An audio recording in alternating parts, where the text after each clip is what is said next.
जय श्री कृष्णा। जय श्री कृष्णा। कोइना मतम kitang amuk lecture matungda purana gi maramda amuk nainabasi asi imaga nainaminasi. Ado imana akoigi garura purana si akoina pasagena ningzabasi khara kuizarabani. Kuire. Padringai sida imana amtang lai sonbirau. ओम श्री कृष्ण चैतन्य प्रभु नित्यानंदन श्री अद्वैत गदाधर शिवासादि गौरभ्य भक्त वृंद हरे कृष्णा कृष्ण कृष्णा हरे हरे हरे राम राम राम हरे हरे। जय जय जय हरे कृष्णा। ओम गम गणपते नमः। ओम गणपते नमः। Duga akoina ima Saraswati busu khurumjari. Akoina asoya ngam yaubada ngakpigani. Akoina khangdana pajaba nachade. Khangnanaba haidana kitang thijanjara akanda larik asi phangbadagi kitang paminasi haidana akoina ima ibani spiritual gi lambi sida hena khangnanabagidamakta larik mayam si paaba horakpada koi chininaw mayam na su madugi maramdu khangningi haibadagi akoina sum recording tawraga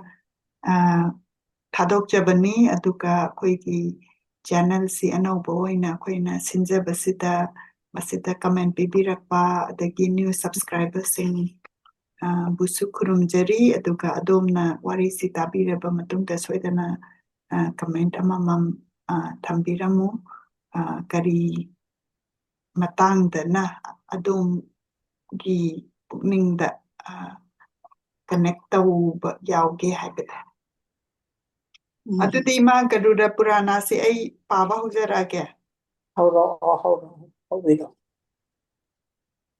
Akoina Purana singsi nainabada hana khangjakhre Purana taraga nipan lay haibase ko. Adagi masi Krishna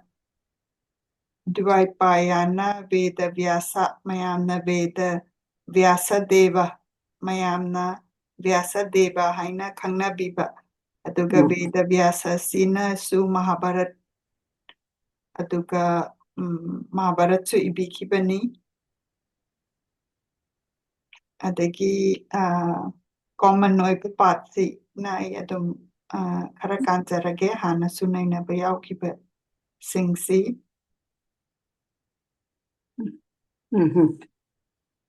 Purana taraga nipanse masidaisida akoigi lai si ahum thokna mana khaidoise Vishnu dagi semakpa ngaktaniko.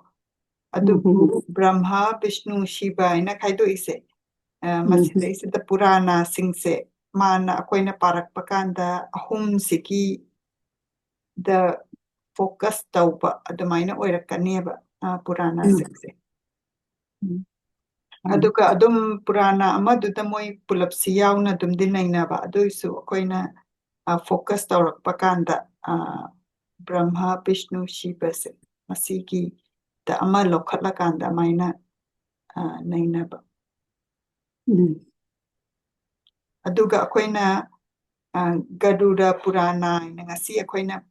paikhatlibasi Satvika Purana ni masigi Satvika Purana gi makhada Vishnu Purana, Narada Purana, Bhagavata Purana, Padma Purana, Varaha Purana. Moi miyam se pulap koina amuk koina punba. Ado Garuda Purana se slokas lising tragamapan oi hai. Ado masi mayai oina chauba Purana neba. Purana si nainarakpakanda Veda Vyasa sina Purana se magi Satra Roma Harsana hainasu mayamna kaunai aduga Loma Harsana hainasu adum kaunai mangonda tambibane Puranase adagidi Roma Harsana sinane amuk mayamda amuk tamakpa adumai tawdana chinthangda koi Puranase matam amadagi amaina dum haibiramaga leiba warineba aduna Roma Harsana siki machanupa Sutta aina malayrameba aduga Sutta sina amuk Purana singse amuk atai muni miyamda amuk takpa adagidi nongmadi matam sita Roma Harsana se masina umang Naimisha Rainya kauba umang amada pamaga mase wakan sum tawe Vishnu ki maramda Vishnu sina sembiba mana tauba mayam sigi maramda masina sum khalla kansida muni mayam sanau khana leader oirakanda huziki umang sida laakan sida Roma Harsana sida hange muni nangnadi doina makhange lai singsigi lai oiriba makok oiriba asi karino kanano akoina khoiramjagadoribasi kanano akoina ningjadoribasi kananano phattaba mayamsi loihandoribase kamain tawdana akoigi universe akoigi world si kamaina sema ibano dharma haibasina karino masigi maramda takpiyu aina khoirame adagidi Roma Harsana sina haire ai taklake ai Garuda Purana se ai hairake aina Garuda Purana se mayamda hairake ain haiba masigi Purana si muni Kashyapana mayamda libirambani magi Kashyapagine magi oja akoigi uche Garuda aina akoina latpado ima Garuda se akoina Govinda ki temple Manipur ki temple chatpiriba mayamnasu ubigani Garuda ki murti se leidana ado Garuda hairiba uchek se sisinane mana hairak pawari neba aduna magi mamingda akoina kauri se Garuda Purana haina aduga Garuda sina Vyasadeva dagi amaina mana mukhangakpa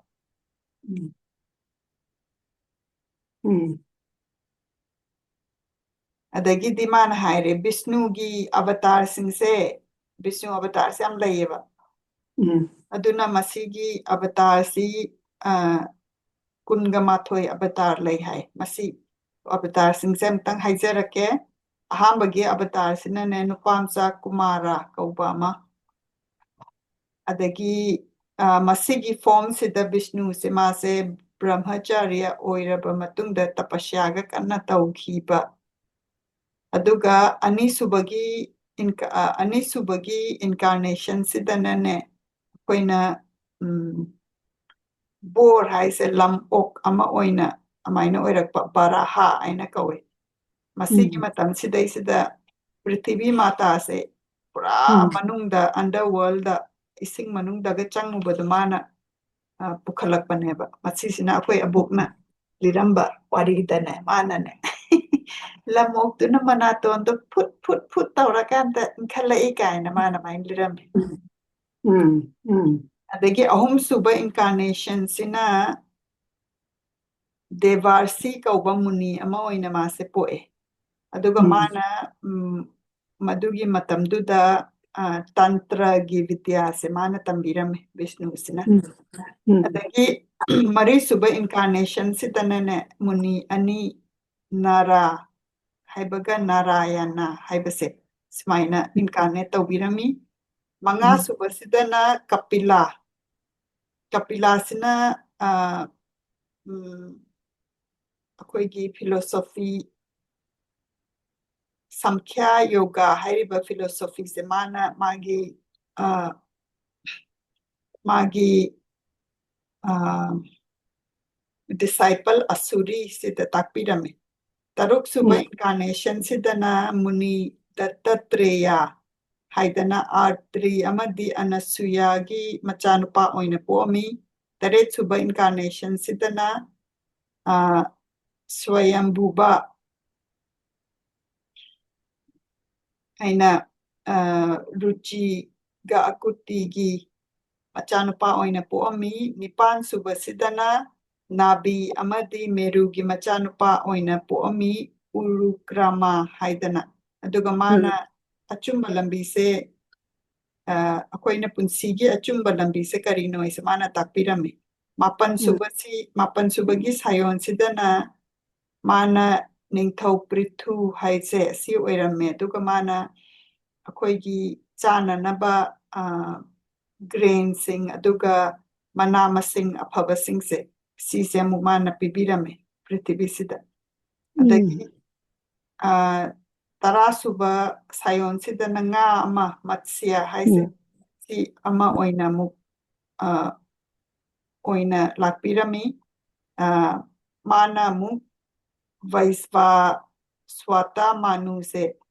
ꯑꯩꯈꯣꯏꯒꯤ ꯏꯁꯤꯡ ꯏꯆꯥꯎꯅ ꯄ꯭ꯔꯤꯊꯤꯕꯤꯁꯦ ꯄꯨꯔꯥ ꯊꯨꯝꯃꯕ ꯀꯥꯟꯗꯅꯦ ꯃꯥꯅ ꯀꯜꯂꯝꯃꯦ ꯑꯗꯒꯤ 11 ꯁꯨꯕꯁꯤꯗꯅ ꯃꯥꯁꯦ ꯀꯨꯔꯃꯥ ꯍꯥꯏꯕꯗꯤ turtle ꯑꯃꯒꯤ ꯐꯣꯝꯗ ꯂꯥꯛꯑꯝꯃꯦ ꯃꯁꯤꯁꯤꯅ ꯑꯩꯈꯣꯏꯅ ꯁꯃꯨꯗ꯭ꯔ ꯃꯟꯊꯥꯅ ꯍꯥꯏꯔꯤꯕ ꯌꯥꯝꯅ ꯑꯩꯈꯣꯏꯅ ꯄꯨꯔꯥꯅꯥ ꯄꯥꯔꯛꯄꯗ ꯌꯥꯝꯅ ꯏꯝꯄꯣꯔꯇꯦꯟ ꯑꯣꯏꯔꯛꯄ ꯑꯗꯨꯒꯨꯝꯕ ꯏꯚꯦꯟꯠꯁꯤꯗꯅꯦ ꯃꯣꯏꯅ ꯁꯃꯨꯗ꯭ꯔ ꯅꯩꯕꯁꯤꯗ ꯃꯈꯥꯗꯅꯦ ꯈꯔ ꯁ꯭ꯇꯦꯗꯤ ꯑꯣꯏꯕ ꯑꯃ ꯂꯩꯇ꯭ꯔꯒꯗꯤ ꯁꯨꯝ ꯂꯨꯞꯄꯛꯑꯕ ꯑꯗꯨꯅ ꯃꯥꯅ ꯕꯤꯁꯅꯨꯁꯤꯗꯤꯅꯦ ꯃꯥꯁꯤꯅ ꯁꯤꯒꯨꯝꯕ ꯑꯀꯨꯞ ꯑꯇꯥ ꯃꯤꯅ ꯎꯔꯣꯏꯗꯕꯁꯦ ꯃꯥꯅ ꯎꯕ ꯑꯗꯨ ꯃꯣꯏꯅ ꯑꯗꯨꯒꯤ ꯇꯧꯔꯛꯄꯁꯤꯗ ꯃꯥꯅ ꯇꯔꯇꯜꯒꯤ ꯁꯥꯌꯣꯟꯁꯦ ꯂꯧꯔꯀꯥꯟꯗ ꯃꯈꯥꯗ ꯃꯥꯅ ꯉꯥꯛꯄꯅꯦꯕ ꯃꯣꯏꯅ ꯅꯩꯕ ꯍꯧꯔꯛꯄꯗꯨꯗ ꯆꯤꯡꯗꯨꯒꯤ ꯃꯈꯥꯗꯨꯗ ꯑꯗꯒꯤ 12 ꯁꯨꯕ ꯏꯟꯀꯥꯔꯅꯦꯁꯟꯁꯤꯅ ꯙꯟꯋꯟꯇꯔꯤ ꯍꯥꯏꯔꯤꯕ ꯏꯟꯀꯥꯔꯅꯦꯁꯟꯁꯤꯗ ꯃꯥꯁꯦ ꯑꯩꯈꯣꯏꯒꯤ ꯂꯥꯏꯌꯦꯡꯕ ꯃꯤꯕꯨ ꯐꯍꯟꯕ ꯑꯗꯨꯒꯨꯝꯕ ꯐꯤꯖꯤꯁꯤꯌꯟ ꯍꯥꯏꯔꯦꯀꯣ ꯑꯩꯈꯣꯏꯅ ꯍꯧꯖꯤꯛꯇꯤ ꯗꯥꯛꯇꯔ ꯍꯥꯏꯇꯥꯔꯦ ꯁꯤꯒꯨꯝꯕꯒꯤ ꯂꯣꯟꯗ ꯑꯗꯨꯅ ꯍꯤꯗꯥꯛꯁꯦ ꯅꯥꯕ ꯌꯦꯛꯄ ꯇꯧꯔꯀꯥꯟꯗ ꯍꯤꯗꯥꯛ ꯄꯤꯕꯒꯤ ꯂꯥꯏ ꯑꯗꯨꯃꯥꯏꯅ ꯁꯥꯌꯣꯟ ꯇꯧꯕꯤꯔꯝꯃꯤ ꯑꯗꯒꯤ 16 ꯁꯨꯕꯁꯤꯅ ꯃꯣꯍꯤꯅꯤ ꯑꯕꯇꯥꯔꯁꯦ ꯁꯤꯗꯅ ꯉꯁꯥꯏꯒꯤ ꯑꯩꯈꯣꯏꯅ ꯁꯃꯨꯗ꯭ꯔ ꯃꯟꯊꯅ ꯁꯤ ꯇꯧꯕ ꯀꯥꯟꯗꯅꯦ ꯑꯃ꯭ꯔꯤꯇꯁꯦ ꯊꯣꯛꯂꯛꯑꯀꯥꯟꯗ ꯗꯦꯕꯥꯒ ꯑꯁꯨꯔꯥꯁꯤꯡꯁꯦ ꯃꯣꯏꯁꯦ ꯀꯩꯅꯣ ꯑꯁꯨꯔꯥꯁꯤꯡꯁꯤꯒ ꯈꯠꯅꯔꯛꯑꯀꯥꯟꯗ ꯃꯣꯏ ꯌꯦꯟꯕꯒꯤ ꯈꯠꯅꯔꯛꯄꯅꯦꯕ ꯑꯗꯨꯗꯩꯗꯨꯗ ꯃꯥꯅ ꯃꯣꯍꯤꯅꯤ ꯍꯥꯏꯗꯤ ꯌꯥꯝꯅ ꯐꯖꯕ ꯅꯨꯄꯤ ꯑꯃꯒꯤ ꯑꯕꯇꯥꯔꯁꯦ ꯂꯧꯔꯀꯥꯟꯁꯤꯗ ꯑꯁꯨꯔꯥꯁꯤꯡꯁꯤꯗꯒꯤ ꯑꯃꯨꯛ ꯀꯩꯅꯣꯁꯦ ꯑꯃ꯭ꯔꯤꯇꯁꯦ ꯂꯧꯔꯒ ꯑꯩ ꯌꯦꯟꯒꯦꯅ ꯂꯧꯈꯤꯕꯒꯤ ꯀꯩꯅꯣꯗꯨꯅꯦꯕ ꯑꯕꯇꯥꯔꯅꯤ ꯑꯗꯒꯤ 13 ꯁꯨꯕ ꯏꯟꯀꯥꯔꯅꯦꯁꯟꯁꯤꯗꯅ ꯃꯥꯁꯦ ꯅꯔꯁꯤꯝꯍꯥ ꯍꯥꯏꯅ ꯑꯩꯈꯣꯏꯅ ꯍꯧꯖꯤꯛꯁꯨ ꯏꯁꯀꯣꯟ ꯇꯦꯝꯄꯜ ꯑꯗꯒꯤ ꯇꯦꯝꯄꯜ ꯑꯇꯩ ꯑꯇꯩ ꯃꯐꯝꯗ ꯆꯠꯄ ꯀꯥꯟꯗ ꯅꯔꯁꯤꯝꯍꯁꯦ ꯑꯗꯨꯝ ꯎꯕꯤꯒꯅꯤ half lion, half man. ꯑꯗꯨꯒ ꯃꯥꯁꯤꯅ ꯍꯤꯔꯥꯅ꯭ꯌ ꯀꯁꯤꯄꯨꯁꯦ ꯃꯥꯅ ꯍꯥꯠꯈꯤꯕ ꯀꯣ ꯑꯗꯣ ꯃꯁꯤ ꯃꯥꯅ ꯄ꯭ꯔꯍꯂꯥꯠꯅ ꯌꯥꯝꯅ ꯅꯤꯡꯕ ꯑꯗꯨꯒ ꯍꯤꯔꯥꯅ꯭ꯌ ꯀꯁꯤꯄꯨꯁꯤꯅ ꯕ꯭ꯔꯍ꯭ꯃꯥꯗꯒꯤ ꯕꯣꯔ ꯑꯃ ꯅꯤꯔꯀꯥꯟꯗ ꯃꯥꯁꯦ ꯃꯤꯅ ꯍꯥꯠꯄ ꯉꯝꯃꯔꯣꯏꯗꯧꯕ ꯑꯗꯨ ꯃꯥꯒꯤ ꯌꯥꯝꯅ ꯀꯩꯅꯣ ꯂꯩꯕ ꯍꯥꯏꯇꯥꯔꯦ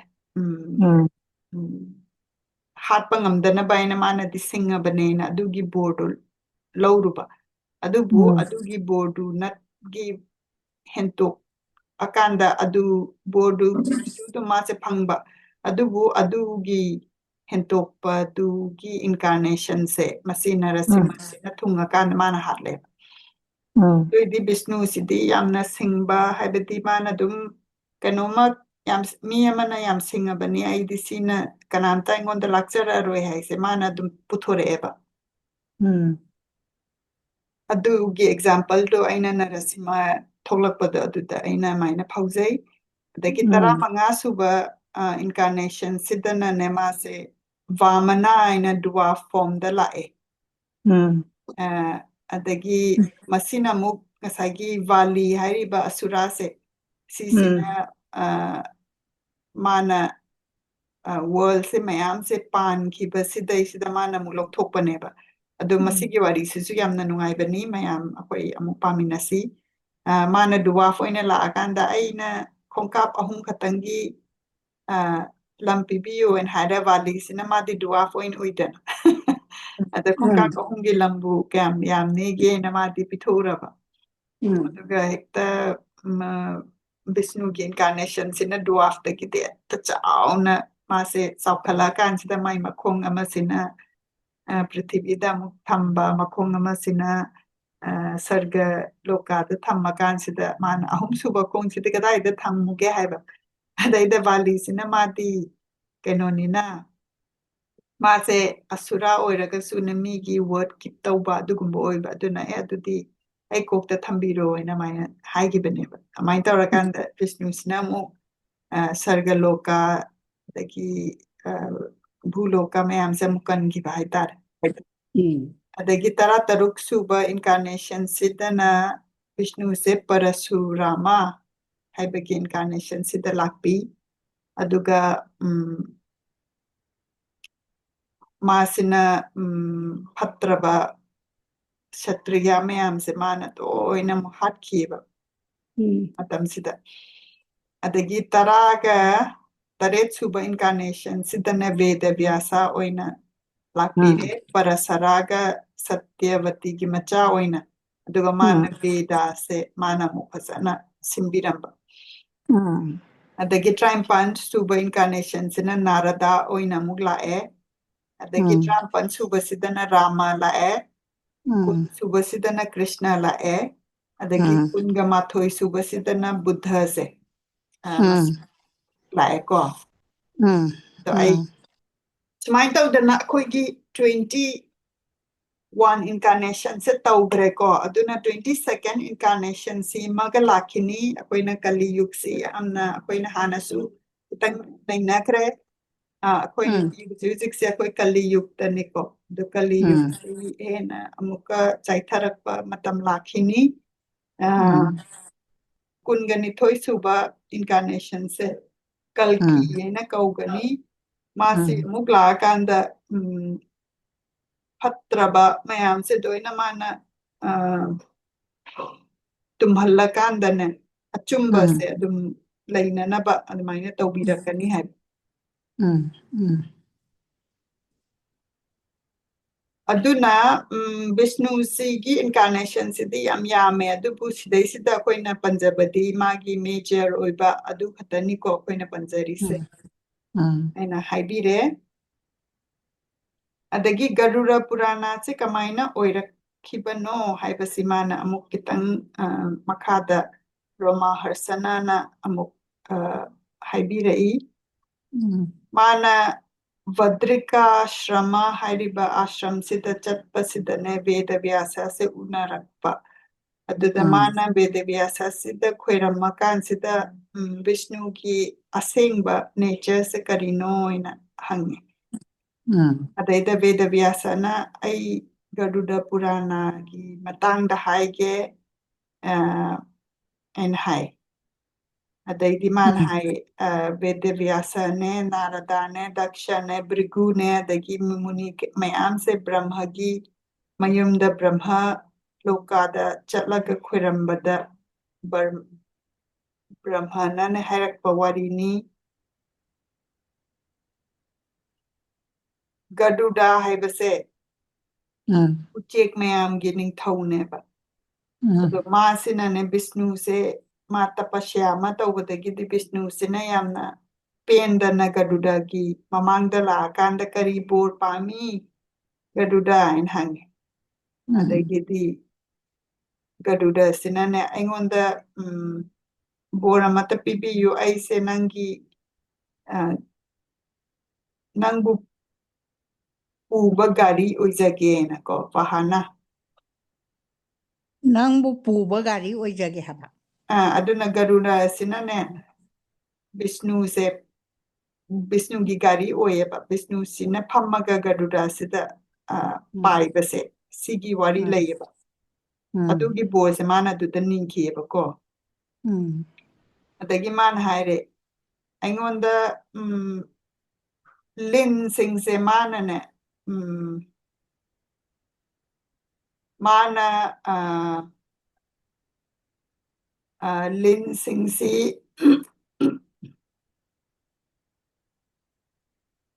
ꯃꯥꯅ ꯀꯩꯅꯣ ꯍꯥꯏꯇꯥꯔꯦ ꯃꯥꯅ ꯉꯥꯛꯄ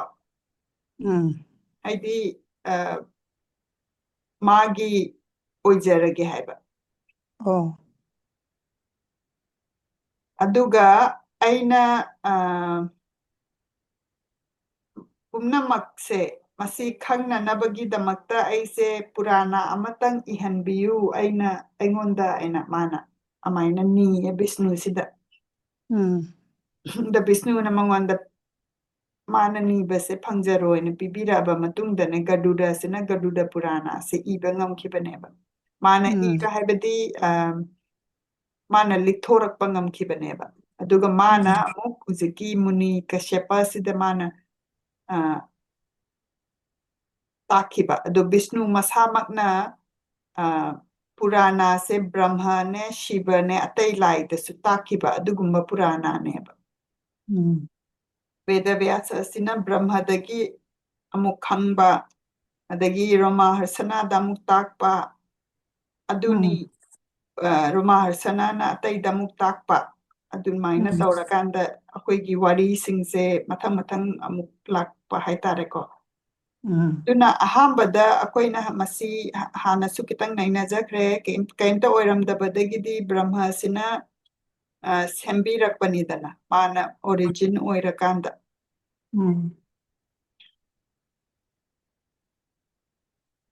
ꯑꯗꯨꯅ ꯑꯍꯥꯟꯕꯗꯗꯤ ꯏꯁꯤꯡꯅ ꯏꯁꯤꯡ ꯉꯥꯛꯇ ꯂꯩꯔꯝꯃꯦꯕ ꯑꯗꯒꯤ ꯏꯁꯤꯡ ꯁꯤꯒꯤ ꯁꯤꯗꯅꯦ ꯌꯦꯔꯨꯝ ꯁꯅꯥꯒꯤ ꯌꯦꯔꯨꯝ ꯑꯃ ꯊꯣꯛꯂꯛꯑꯦ ꯑꯗꯣ ꯁꯅꯥꯒꯤ ꯌꯦꯔꯨꯝꯁꯤꯒꯤ ꯃꯅꯨꯡꯗ ꯕꯤꯁꯅꯨꯁꯤ ꯂꯩꯒꯗꯣꯏꯅꯤ ꯑꯗꯨꯒ ꯃꯥꯅ ꯁꯦꯝꯕ ꯍꯧꯔꯛꯄꯗꯣ ꯑꯗꯨꯒꯤ ꯐꯤꯖꯤꯀꯦꯜ ꯐꯣꯔꯝꯁꯤꯗ ꯂꯥꯛꯅꯅꯕꯒꯤꯗꯃꯛꯇꯅꯤ ꯃꯥꯅ ꯐꯤꯖꯤꯀꯦꯜ ꯐꯣꯔꯝ ꯑꯃ ꯑꯣꯏꯔꯤꯁꯦ ꯑꯗꯒꯤ ꯕꯤꯁꯅꯨꯗꯒꯤ ꯕ꯭ꯔꯍ꯭ꯃ ꯁꯦꯝꯃꯛꯑꯦ ꯑꯗꯣ ꯕ꯭ꯔꯍ꯭ꯃꯁꯦ ꯃꯃꯥꯏ ꯃꯔꯤ ꯄꯥꯜꯂꯦ ब्रह्मा में विष्णु महेश्वर है ना देहा ꯃꯍꯦꯁꯣꯔꯁꯤꯅ ꯁꯤꯕꯅꯦꯕ ꯑꯗꯒꯤ ꯃꯁꯤ ꯃꯌꯥꯝ ꯂꯣꯏꯅꯃꯛꯁꯦ ꯍꯧꯖꯤꯛꯀꯤ ꯁꯅꯥꯒꯤ ꯌꯦꯔꯨꯝꯒꯤ ꯃꯅꯨꯡꯁꯤꯗ ꯁꯦꯝꯕ ꯍꯥꯟꯅ ꯕ꯭ꯔꯍ꯭ꯃꯁꯤꯅ ꯀ꯭ꯔꯤꯌꯦꯇꯔ ꯑꯣꯏꯅ ꯕꯤꯁꯅꯨꯁꯤꯅ ꯄ꯭ꯔꯤꯖꯔꯚꯔ ꯑꯣꯏꯅ ꯁꯤꯕꯁꯤꯅ ꯗꯦꯁꯇ꯭ꯔꯣꯌꯔ ꯑꯣꯏꯅ ꯑꯗꯨꯅ ꯑꯩꯈꯣꯏꯅ ꯁꯤꯗꯩꯁꯤꯗ ꯕꯤꯁꯅꯨꯒꯤ ꯚꯛꯇꯒ ꯁꯤꯕꯒꯤ ꯚꯛꯇꯒ ꯈꯠꯅꯗꯅꯒ ꯑꯩꯈꯣꯏ ꯂꯥꯏꯅ ꯍꯦꯟꯅ ꯆꯥꯎꯋꯤ ꯑꯗꯨ ꯆꯥꯎꯋꯤ ꯀ ꯍꯥꯏꯁꯦ ꯃꯁꯤ ꯕ꯭ꯔꯍ꯭ꯃꯒ ꯕꯤꯁꯅꯨꯒ ꯁꯤꯕꯒꯁꯦ ꯃꯣꯏꯁꯤ ꯁꯄꯔꯦꯠ ꯅꯠꯇꯦ ꯑꯃꯗꯒꯤ ꯑꯣꯜꯂꯛꯄꯅꯤ ꯄꯨꯂꯞꯅꯤ ꯍꯥꯏꯕꯁꯦ ꯃꯁꯤ ꯄꯨꯔꯥꯅꯥ ꯑꯃꯗꯤ ꯚꯦꯗꯥꯁ ꯈꯪꯕ ꯃꯤꯅꯗꯤ ꯁꯨꯃꯥꯏꯅ ꯈꯠꯅꯔꯣꯏ ꯍꯥꯏꯕ ꯑꯗꯨꯅ ꯕ꯭ꯔꯍ꯭ꯃꯁꯤꯅ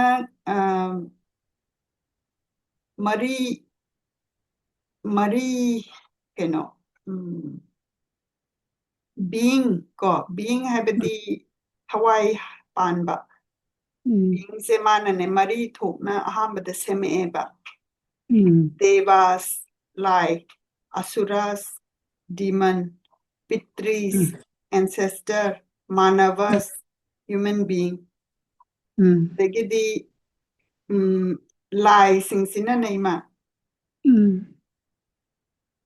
ꯅꯨꯃꯤꯠꯅ ꯂꯩꯕ ꯃꯇꯝꯗ ꯃꯣꯏꯁꯤꯅꯅꯦ ꯌꯥꯝꯅ ꯃꯁꯥꯁꯦ ꯃꯣꯏꯅ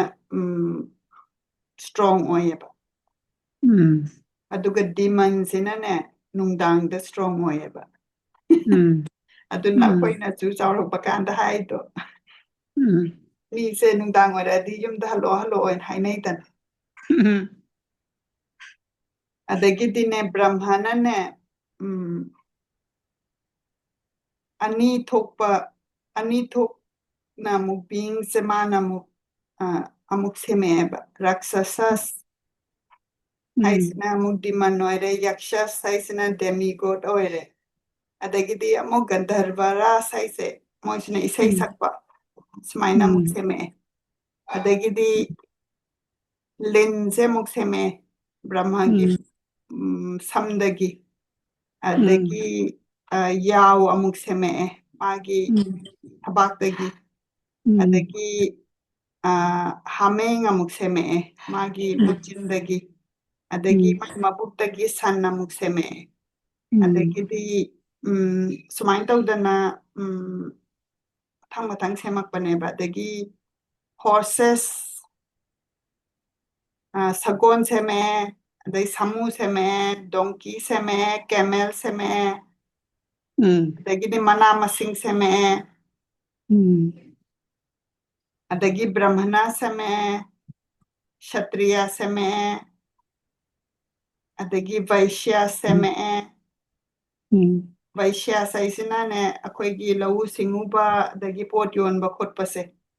ꯑꯗꯒꯤ ꯚꯩꯁ꯭ꯌꯥꯁꯤꯡꯁꯤꯅ ꯑꯗꯒꯤ ꯁꯨꯗ꯭ꯔ ꯁꯦꯝꯃꯛꯑꯦ ꯁꯨꯗ꯭ꯔꯁꯤꯅ ꯃꯌꯥꯝꯒꯤ ꯁꯦꯕꯥ ꯇꯧꯕ ꯑꯗꯒꯤꯗꯤ ꯚꯦꯗꯥꯁꯁꯦ ꯁꯦꯝꯃꯛꯑꯦ ꯑꯗꯒꯤ ꯕ꯭ꯔꯍ꯭ꯃꯁꯤꯅ ꯑꯗꯨꯃꯥꯏꯅ ꯇꯧꯔꯒ ꯃꯥꯒꯤ ꯃꯀꯣꯛꯁꯤꯗꯒꯤ ꯃꯥꯒꯤ ꯃꯆꯥ ꯃꯌꯥꯝ ꯁꯦꯝꯃꯛꯑꯦꯀꯣ ꯙꯔꯃ ꯔꯨꯗ꯭ꯔ ꯃꯥꯅꯨ ꯁꯅꯀꯥ ꯁꯅꯥꯇꯅ ꯚ꯭ꯔꯤꯒꯨ ꯁꯅꯠ ꯀꯨꯃꯥꯔ ꯔꯨꯆꯤ ꯁꯨꯙꯥ ꯃꯥꯔꯤꯆꯤ ꯑꯇ꯭ꯔꯤ ꯑꯪꯒꯤꯔꯥ ꯄꯨꯂꯁꯇ꯭ಯ ꯄꯨꯂꯥꯍ ꯀ꯭ꯔꯥꯇꯨ ꯋꯁꯤꯁꯊ ꯅꯥꯔꯗꯥ ꯁꯨꯃꯥꯏꯅ ꯇꯧꯗꯅ ꯃꯥꯅ ꯃꯥꯏ ꯃꯀꯣꯛꯇꯒꯤ ꯁꯦꯝꯃꯛꯄ ꯃꯆꯥꯁꯤꯡꯁꯦ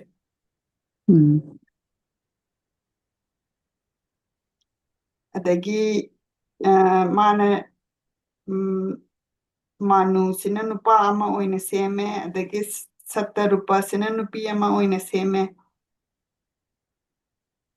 ꯑꯗꯒꯤ ꯃꯣꯏꯁꯦ ꯑꯃꯨꯛ ꯃꯣꯏ ꯃꯆꯥ ꯂꯩꯔꯦ ꯄ꯭ꯔꯤꯌꯥꯕ꯭ꯔꯇ ꯎꯠꯇꯅꯄꯥꯗ ꯑꯗꯩ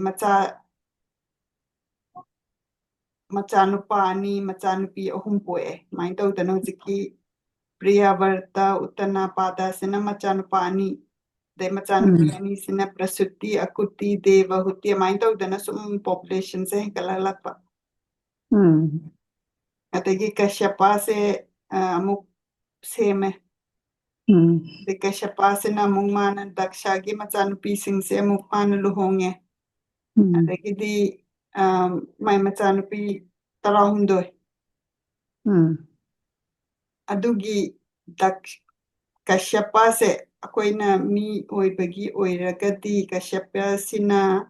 ꯃꯥꯒꯤ ꯃꯆꯥ ꯃꯁꯨ ꯃꯌꯥꯝꯁꯤꯗꯒꯤ ꯁꯦꯝꯃꯛꯏꯅꯦꯕ ꯃꯁꯤꯗꯩꯁꯤꯗ ꯃꯥꯒꯤ ꯅꯨꯄꯤꯁꯦ ꯑꯗꯤꯇꯤ ꯗꯤꯇꯤ ꯑꯗꯨꯗꯨ ꯃꯌꯥꯝ ꯂꯩꯈ꯭ꯔꯦꯅ ꯑꯗ ꯑꯗꯤꯇꯤꯒꯤ ꯃꯆꯥꯁꯤꯡꯁꯦ ꯁꯤꯁꯤꯅ ꯂꯥꯏ ꯑꯣꯏꯅ ꯄꯣꯛꯄ ꯃꯥꯅ ꯑꯗꯨꯒꯅꯦ ꯗꯤꯇꯤ ꯍꯥꯏꯔꯤꯕ ꯅꯨꯄꯤꯁꯤꯒꯤ ꯃꯆꯥꯁꯤꯡꯁꯤꯅꯅꯦ ꯗꯥꯏꯇꯥꯁ ꯗꯤꯃꯟ ꯑꯣꯏꯅ ꯄꯣꯛꯄ ꯑꯗꯨꯅ ꯉꯁꯥꯏꯒꯤ ꯑꯩꯈꯣꯏꯅ ꯍꯤꯔꯥꯅ꯭ꯌꯀꯁꯤꯄꯨ ꯍꯥꯏꯁꯦ ꯗꯤꯇꯤ ꯍꯥꯏꯁꯤꯒꯤ ꯃꯆꯥꯅꯨꯄꯥꯅꯦꯕ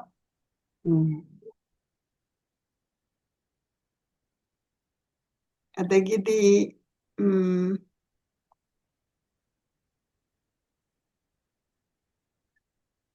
ꯑꯗꯨꯃꯥꯏꯅ ꯇꯧꯗꯅ ꯃꯊꯪ ꯃꯊꯪ ꯃꯥꯒꯤ ꯀꯩꯅꯣ ꯂꯤꯟꯒꯤ ꯁꯥꯒꯩ ꯑꯗꯒꯤ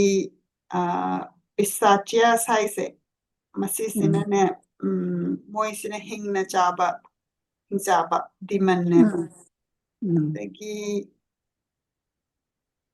ꯑꯗꯒꯤ ꯁꯟ ꯕꯐꯦꯂꯣ ꯑꯗꯒꯤ ꯎꯒ ꯃꯊꯪ ꯃꯊꯪ ꯂꯥꯛꯏꯁꯦ ꯁꯨꯃꯥꯏꯅ ꯇꯧꯗꯅ ꯑꯗꯨꯝ ꯑꯍꯥꯟꯕꯒꯤ ꯁꯦꯝꯕ ꯍꯧꯔꯛꯄꯁꯤꯗ ꯗꯤꯐ꯭ꯔꯦꯟ ꯃꯌꯥꯝꯁꯦ ꯁꯦꯝꯅꯔꯛꯑꯦꯀꯣ ꯑꯗꯒꯤ ꯃꯨꯅꯤꯗꯒꯤ ꯑꯗꯒꯤ ꯖꯒꯣꯏ ꯁꯥꯕꯤꯗꯒꯤ ꯀꯣ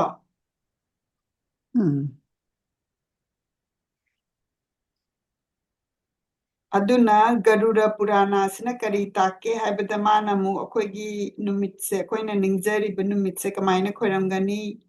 akoina Lakshmi se akoina lanthungi latna ripa Lakshmi sina kamaina khoramgani Vishnu se kamaina khoramgani karamba mantra si karam kanda use tawgani haibasi mana takpiyeba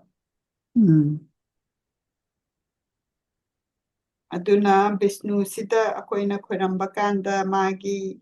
Sudarshana Chakra pairibasina akoigi isi protect tawbiyu ai na protection nizari aduga kaumadaki gada sina south se si protect tawbiyu aina khurumjari aduga sauna nanda hala haise akoigi kenu plow se sina west se protect tawbiyu aigi changjabhamdi nangonda dani aduga satana musala iding sagi club se sisina not si protect tawbi habedi mana maikai akoina leiba mafam sidane maikai mari makse si za protect tawbiyu ina Vishnu dani yo haiba aduga Vishnu gi magi sword se khak da aduga magi shield charma se masi lobira kanda aigi north east si protect tawbiyu Vishnu nangna demon sing se hatpa ngambani aingondasu aina apamba pibiyu panchya janya haibadi moibung amadi thambal paibiribado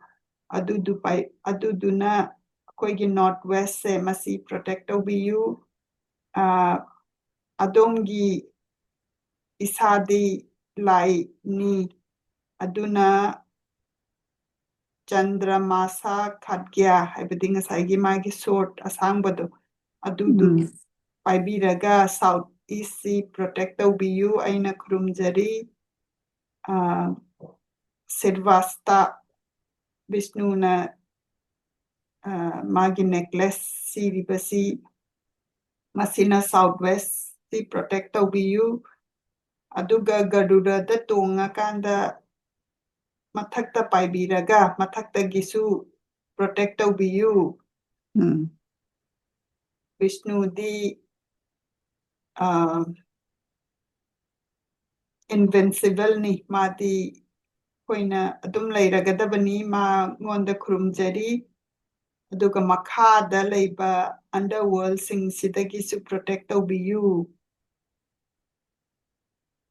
ain haiba ko haibati akoina masigi mayam se ningsangba thoktragasu akoina leiriba maikai singse north south east west ko adagi amuk mana north east northwest southeast southwest lerena aduga mathakka makhaga se sisu tawrakanda adudu koisallaga Vishnu sina leiragadi protect tawbiyo ina maina nijabai wanita adugi mathangda Vishnu gi mamingse lising ama hen leya adu masiki dalarega chawba lei maming singse gi atrana karino dagi magi energy adugi wanita adu itaradi ima koina ngasi masi ibani sonminasira kamain tawsige mana tahu suamina badi kamain tahu ba sonmina ba habedi aina hairaga imana mu harakadaba adu dia aduga kayak minut kayak canggini adu natragana aina khanbada masi pulapna tawdragadi nungairoi aduna hayeng oin tawrasira adu phayaba hayeng se phajana akoina masigi wakhanse masi leiraba matungda adoidi masi ai hujiki di kanjarage aduga pulap hayeng se ꯍꯧꯔꯛꯄ ꯀꯥꯟꯗ ꯑꯗꯨ ꯇꯧꯃꯤꯟꯅꯔꯁꯦ ꯍꯣꯏ ꯍꯣꯏ ꯑꯗꯨꯃꯥꯏꯅ ꯑꯗꯨ ꯇꯧꯗꯅ ꯑꯩꯈꯣꯏꯅ ꯕꯤꯁꯅꯨꯒꯤ ꯃꯃꯤꯡꯁꯦ ꯁꯤ ꯁꯣꯟꯕꯁꯦ ꯑꯩꯈꯣꯏꯅ ꯐꯝꯃꯒ ꯐꯖꯅ ꯂꯥꯏꯒꯤ ꯀꯩꯅꯣ ꯗꯤꯌꯥ ꯑꯩꯈꯣꯏꯅ ꯃꯩ ꯑꯃ ꯀꯠꯆꯔꯒ ꯗꯨꯛ ꯑꯃ ꯊꯥꯜꯂꯕ ꯃꯇꯨꯡꯗ ꯗꯨꯛ ꯑꯃ ꯀꯠꯂꯕ ꯃꯇꯨꯡꯗ ꯑꯗꯨꯃꯥꯏꯅ ꯇꯧꯅꯕꯅꯦ ꯃꯁꯤꯒꯤ ꯃꯃꯤꯡ ꯁꯣꯟꯕꯁꯦ ꯑꯗꯨ ꯇꯧꯁꯦ ꯑꯗꯨ ꯍꯧꯖꯤꯛꯄꯨꯗꯤ ꯑꯩꯅ ꯀꯠꯆꯩꯌꯦꯕ ꯗꯤꯌꯥ ꯀꯠꯂꯦ ꯑꯗꯨ ꯅꯨꯡꯇꯤꯒꯤ ꯇꯧꯕ ꯊꯕꯛꯅꯤ ꯑꯗꯨ ꯍꯌꯦꯡ ꯇꯧꯕ ꯃꯇꯝꯗꯅ ꯈꯤꯇꯪ ꯍꯦꯜꯂꯦ ꯍꯥꯏꯅ ꯑꯩꯅ ꯄꯨꯖꯥꯁꯤ ꯈꯤꯇꯪ ꯍꯦꯟꯅ ꯀꯠꯆꯔꯤ ꯍꯥꯏꯕꯒꯤ ꯃꯑꯣꯡꯗ ꯇꯧꯕꯗꯣ ꯑꯧ ꯑꯗꯨꯅꯦ ꯑꯗꯨꯃꯥꯏꯅ ꯇꯧꯔꯁꯤꯀꯣ ꯑꯗꯨꯗꯤ ꯑꯗꯨꯅ ꯃꯈꯥ ꯈꯤꯇꯪꯒ ꯇꯥꯖꯔꯛꯀꯦ ꯑꯩꯈꯣꯏꯁꯦ ꯃꯤꯅꯤꯠ 35ꯃꯨꯛꯇꯪꯒ ꯇꯧꯈꯤꯁꯦ ꯏꯃꯥ ꯌꯥꯏ ꯀꯩꯁꯨ ꯀꯥꯏꯗꯦ ꯑꯗꯨ ꯑꯣꯏꯇꯥꯔꯗꯤ ꯑꯩꯈꯣꯏꯅ ꯃꯁꯤꯒꯤ ꯃꯃꯤꯡꯁꯤ ꯑꯩꯈꯣꯏ ꯍꯥꯏꯖꯒꯅꯤ ꯑꯗꯨꯒ ꯇꯥꯕꯤꯔꯤꯕꯅꯁꯨ ꯌꯥꯎꯕꯤꯅꯤꯡꯕ ꯑꯣꯏꯔꯒꯗꯤ ꯑꯗꯨꯝ ꯃꯦꯁꯦꯖ ꯇꯧꯕꯤꯔꯛꯎ ꯏꯃꯦꯜꯒ ꯌꯥꯎꯅ ꯑꯗꯨꯏꯗꯤ ꯑꯩꯈꯣꯏꯅ ꯏꯃꯥ ꯏꯕꯥꯅꯤꯅ ꯍꯌꯦꯡ ꯁꯣꯟꯕ ꯀꯥꯟꯗ ꯑꯗꯣꯝꯅꯁꯨ ꯁꯣꯟꯕ ꯌꯥꯎꯕꯤꯅꯕꯒꯤꯗꯃꯛꯇ ꯑꯗꯒꯤ ꯅꯤꯡꯁꯤꯡꯖꯔꯣ ꯃꯁꯤꯗꯩꯁꯤꯗ ꯑꯩꯈꯣꯏꯅ ꯂꯤꯟꯅ ꯆꯤꯛꯄꯒꯤ ꯏꯕꯤꯔꯝꯃꯤ ꯄ꯭ꯔꯅꯦꯁ꯭ꯋꯔ ꯀꯧꯕ ꯃꯟꯇ꯭ꯔ ꯑꯃ ꯂꯩ ꯃꯁꯤꯅ ꯂꯤꯟꯅ ꯆꯤꯛꯄ ꯈꯣꯠꯄ ꯂꯩꯔꯒꯗꯤ ꯃꯁꯤ ꯁꯣꯟꯕꯒꯤ ꯑꯗꯨꯕꯨ ꯂꯤꯟꯅ ꯆꯤꯛꯄꯁꯦ ꯃꯥꯒꯤ ꯃꯐꯝꯁꯤꯒꯤ ꯃꯇꯨꯡ ꯏꯜꯂꯦ ꯍꯥꯏ ꯇꯨꯔꯦꯟ ꯑꯃꯗꯅꯦ ꯇꯨꯔꯦꯟ ꯑꯃꯒꯤ ꯃꯅꯨꯡꯗ ꯂꯩꯔꯤꯉꯩꯗ ꯂꯤꯟꯅ ꯆꯤꯛꯈ꯭ꯔꯒꯗꯤꯅꯦ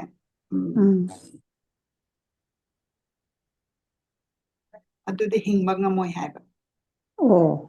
ꯀꯣ ꯑꯗꯒꯤꯗꯤ ꯂꯤꯟꯅ ꯆꯤꯛꯄꯁꯦ ꯃꯣꯡꯐꯝꯗ ꯆꯤꯛꯈ꯭ꯔꯕ ꯅꯠꯇ꯭ꯔꯒꯅ ꯑꯩꯈꯣꯏꯒꯤ ꯂꯩꯁꯧꯒꯤ ꯆꯤꯡꯗꯣ ꯑꯗꯨꯗꯒꯤ ꯅꯠꯇ꯭ꯔꯒꯅ ꯆꯤꯡꯗ ꯅꯠꯇ꯭ꯔꯒꯅ ꯋꯦꯜ ꯂꯩꯁꯦ ꯀꯩ ꯍꯥꯏ ꯃꯈꯣꯏꯅ ꯒꯨꯍꯥ ꯒꯨꯍꯥ ꯑꯗꯨꯒ ꯎꯒꯤ ꯃꯅꯨꯡꯗꯒꯤ ꯊꯣꯛꯂꯛꯄ ꯎꯗꯁꯨ ꯑꯩꯈꯣꯏꯁꯦ ꯆꯈꯥꯏꯔꯒ ꯍꯣꯜ ꯂꯩꯗꯅ ꯑꯗꯨꯗꯩ ꯊꯣꯛꯂꯛꯄ ꯑꯗꯨꯗꯒꯤ ꯊꯣꯛꯂꯛꯄ ꯂꯤꯟꯅꯅꯦ ꯆꯤꯛꯑꯒꯗꯤꯅꯦ ꯂꯥꯏꯟ 3 ꯂꯩ ꯍꯥꯏ ꯑꯗꯨ ꯑꯣꯏꯔꯗꯤꯅꯦ ꯃꯤꯗꯨꯗꯤ ꯁꯣꯏꯗꯅ ꯁꯤꯔꯅꯤ ꯍꯥꯏꯔꯦꯀꯣ ꯑꯗꯒꯤꯗꯤ ꯂꯤꯟꯁꯤꯅ ꯆꯤꯛꯄꯗꯅꯦ ꯑꯩꯈꯣꯏꯒꯤ ꯁꯦꯒ꯭ꯔꯥꯛꯇ ꯀꯣ ꯑꯥꯔꯝꯄꯤꯠꯇ ꯅꯠꯇ꯭ꯔꯒꯅ ꯈ꯭ꯋꯥꯡꯗ ꯅꯠꯇ꯭ꯔꯒꯅ ꯉꯛꯇ ꯅꯠꯇ꯭ꯔꯒꯅ ꯐꯣꯔꯍꯦꯗꯠꯇ ꯅꯠꯇ꯭ꯔꯒꯅ ꯑꯩꯈꯣꯏꯒꯤ ꯅꯥꯁꯦ ꯏꯌꯔꯁꯦ ꯅꯠꯇ꯭ꯔꯒꯅ ꯁ꯭ꯇꯃꯛ ꯄꯨꯛꯇ ꯅꯠꯇ꯭ꯔꯒꯅ ꯆꯤꯟꯗ ꯅꯠꯇ꯭ꯔꯒꯅ ꯑꯥꯔꯝꯗ ꯅꯠꯇ꯭ꯔꯒꯅ ꯕꯦꯛꯇ ꯁꯤꯗ ꯆꯤꯛꯈ꯭ꯔꯒꯗꯤꯅꯦ ꯃꯁꯤꯒꯤ ꯀ꯭ꯌꯣꯔ ꯂꯩꯇꯦ ꯍꯥꯏꯔꯦꯀꯣ ꯑꯗꯒꯤꯗꯤ ꯑꯩꯈꯣꯏꯒꯤ ꯁꯣꯜꯖꯔ ꯍꯥꯏꯕꯗꯤ ꯑꯩꯈꯣꯏ ꯉꯥꯛꯄꯤ ꯁꯦꯟꯕꯤꯔꯤꯕꯀꯣ ꯁꯤꯐꯥꯏꯒꯨꯝꯕ ꯁꯣꯜꯖꯔꯁꯦ ꯁꯤ ꯅꯠꯇ꯭ꯔꯒꯅ ꯆꯥꯛꯅꯤꯕ ꯁꯤꯒꯨꯝꯕꯁꯦ ꯑꯩꯈꯣꯏꯅ ꯂꯤꯟꯅ ꯆꯤꯛꯄ ꯃꯇꯝꯁꯤꯗ ꯎꯔꯒꯗꯤ ꯃꯁꯤꯗꯤ ꯁꯣꯏꯗꯅ ꯑꯩꯈꯣꯏꯅ ꯁꯤꯕꯒꯤ ꯁꯥꯏꯟꯅꯦ ꯍꯥꯏ ꯑꯗꯨꯅ ꯄ꯭ꯔꯅꯦꯁ꯭ꯋꯔ ꯃꯟꯇ꯭ꯔꯁꯤꯅ ꯑꯇꯩ ꯑꯩꯈꯣꯏꯅ ꯍꯧꯖꯤꯛ ꯍꯧꯖꯤꯛ ꯄꯟꯈꯤꯕꯁꯤ ꯅꯠꯇꯕ ꯑꯗꯨꯒꯤ ꯃꯇꯝꯗꯨꯗꯗꯤ ꯂꯤꯟꯅ ꯆꯤꯛꯑꯁꯨ ꯀ꯭ꯌꯣꯔ ꯇꯧꯕ ꯉꯝꯃꯤ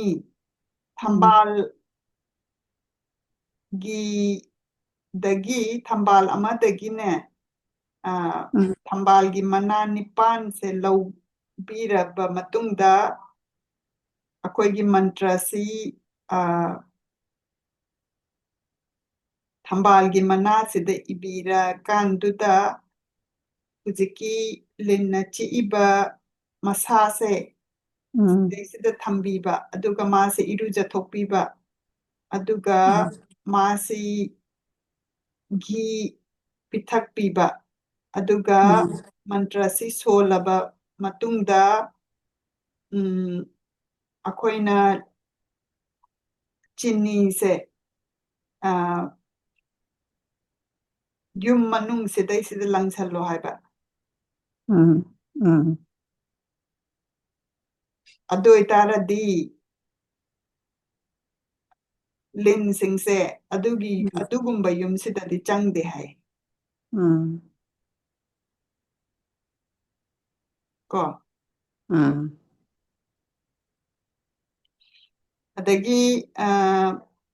ꯑꯗꯒꯤ ꯃꯟꯇ꯭ꯔ ꯑꯇꯩꯁꯨ ꯌꯥꯝ ꯇꯥꯛꯄꯤꯔꯤ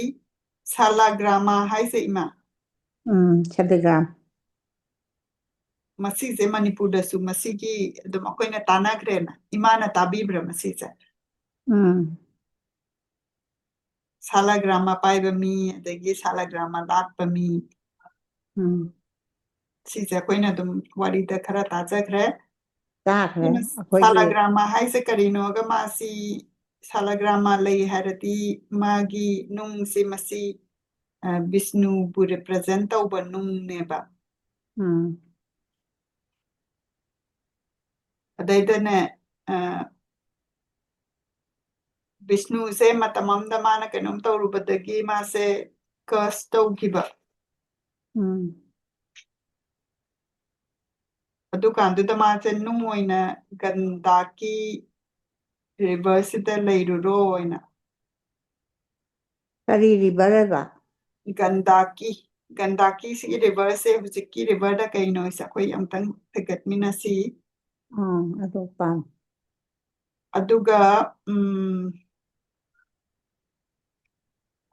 ꯁꯥꯂꯥꯒ꯭ꯔꯥꯃꯥ ꯑꯁꯤ ꯑꯩꯈꯣꯏꯅ ꯊꯦꯡꯕ ꯀꯥꯟꯗ ꯃꯤꯑꯣꯏꯕꯅ ꯄꯥꯞ ꯇꯧꯔꯨꯔꯤꯕ ꯑꯗꯨꯒ ꯃꯥꯒꯤ ꯃꯃꯥꯡꯒꯤ ꯃꯄꯣꯛꯇ ꯄꯥꯞ ꯇꯧꯔꯤꯕꯁꯤꯡꯁꯦ ꯀꯣꯛꯆꯩ ꯍꯥꯏꯅ ꯑꯗꯨꯃꯥꯏꯅ ꯍꯥꯏꯕ ꯁꯥꯂꯥꯒ꯭ꯔꯥꯃꯥꯁꯦ ꯃꯥꯒꯤ ꯀꯩꯅꯣꯁꯦ ꯀꯃꯥꯏꯅ ꯇꯧꯒꯦꯗꯅꯦ ꯃꯅꯨꯡꯗꯅꯦ ꯑꯩꯈꯣꯏ ꯃꯣꯏꯕꯨꯡꯒꯤ ꯃꯃꯤ ꯇꯥꯕ ꯆꯀ꯭ꯔꯥ ꯒꯗꯥ ꯑꯗꯒꯤ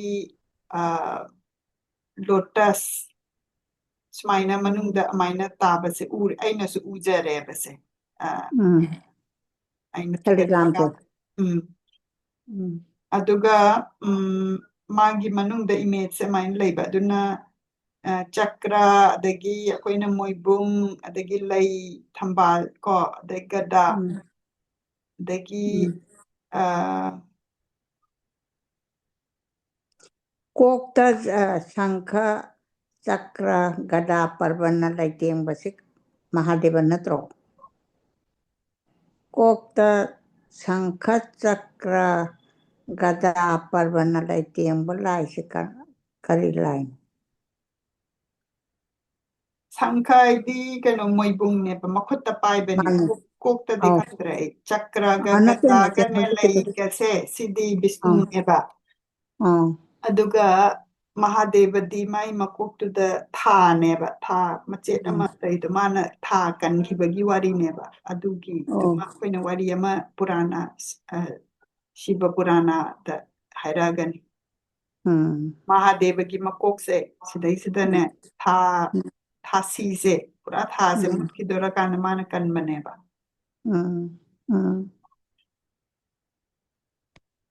ꯑꯗꯨꯒ ꯕꯤꯁꯅꯨ ꯍꯥꯏꯔꯗꯤ ꯑꯩꯈꯣꯏꯅ ꯃꯣꯏꯕꯨꯡꯁꯦ ꯃꯣꯏꯕꯨꯡ ꯈꯣꯡꯉꯤꯁꯦ ꯑꯩꯈꯣꯏꯒꯤ ꯇꯦꯝꯄꯜꯗꯁꯨ ꯃꯣꯏꯕꯨꯡ ꯈꯣꯡꯉꯤꯁꯤꯗꯤ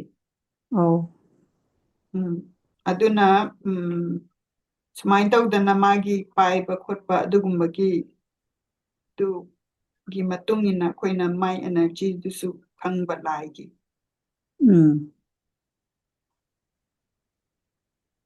ꯑꯗꯨꯃ ꯂꯩꯔꯦꯀꯣ ꯑꯗꯒꯤ ꯁꯥꯂꯥꯒ꯭ꯔꯥꯃꯥ ꯍꯥꯏꯁꯦ ꯐꯪꯉꯀꯥꯟꯗ ꯌꯥꯝꯗꯤ ꯇꯥꯡꯕ ꯑꯗꯨꯒ ꯃꯥꯁꯦ ꯑꯩꯈꯣꯏꯒꯤ ꯄꯥꯕꯨꯡ ꯇꯣꯝꯕꯤꯒꯤ ꯏꯟꯇꯔꯚꯤꯌꯨ ꯃꯥꯒꯤ MP ꯑꯣꯏꯔꯝꯕ ꯑꯩꯈꯣꯏꯒꯤ ꯑꯍꯥꯟꯕ ꯃꯅꯤꯄꯨꯔꯒꯤ ꯀꯣ ꯃꯥꯁꯦ ꯂꯥꯏ ꯌꯥꯝ ꯅꯤꯡꯉꯦꯕ ꯏꯃꯥ ꯑꯗꯨꯒ ꯇꯥꯃꯣ ꯁꯇ꯭ꯌꯖꯤꯠꯅ ꯂꯤꯕ ꯀꯥꯟꯗ ꯃꯥꯁꯦ ꯁꯥꯂꯥꯒ꯭ꯔꯥꯃꯥꯁꯦ ꯄꯥꯏ ꯍꯥꯏꯌꯦꯕ ꯃꯥꯒꯤ ꯑꯔꯨꯕꯅꯦ ꯊꯕꯛ ꯆꯠꯄ ꯈꯣꯠꯄ ꯇꯧꯕ ꯀꯥꯟꯗ ꯃꯥꯒꯤ ꯐꯤꯀꯥꯎꯗ ꯑꯗꯨꯒꯤ ꯏꯟꯇꯔꯚꯤꯌꯨꯗꯣ ꯁꯛꯁꯦꯁ ꯑꯣꯏꯕ ꯅꯠꯇꯦ ꯑꯩꯅ ꯏꯟꯇꯔꯚꯤꯌꯨ ꯂꯧꯖꯕ ꯀꯥꯟꯗ ꯃꯥꯏ ꯃꯔꯝꯗ ꯑꯩꯅ ꯈꯪꯅꯤꯡꯗꯅ ꯍꯪꯖꯕ ꯀꯥꯟꯗꯅꯦ ꯃꯥꯁꯤꯁꯨ ꯂꯥꯏ ꯌꯥꯝ ꯅꯤꯡꯉꯦꯕ ꯑꯗꯣ ꯃꯥꯅ ꯊꯕꯛ ꯑꯔꯨꯕꯒꯤ ꯆꯠꯄ ꯀꯥꯟꯗꯅꯤ ꯁꯥꯂꯥꯒ꯭ꯔꯥꯃꯥꯁꯦ ꯃꯥꯒꯤ ꯂꯩꯌꯦꯕ